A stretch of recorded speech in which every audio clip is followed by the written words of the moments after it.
What's up guys, my name is Bilal and welcome back to another video. Today I am dropping my iPhone 6 from 50 feet.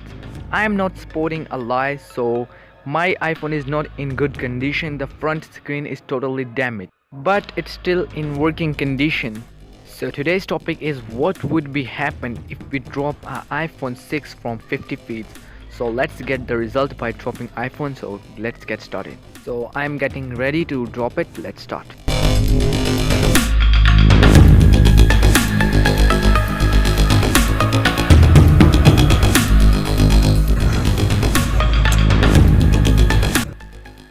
What?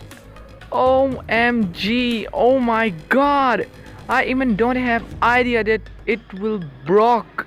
Oh, look at that. OMG, what? OMG guys, I am very nervous.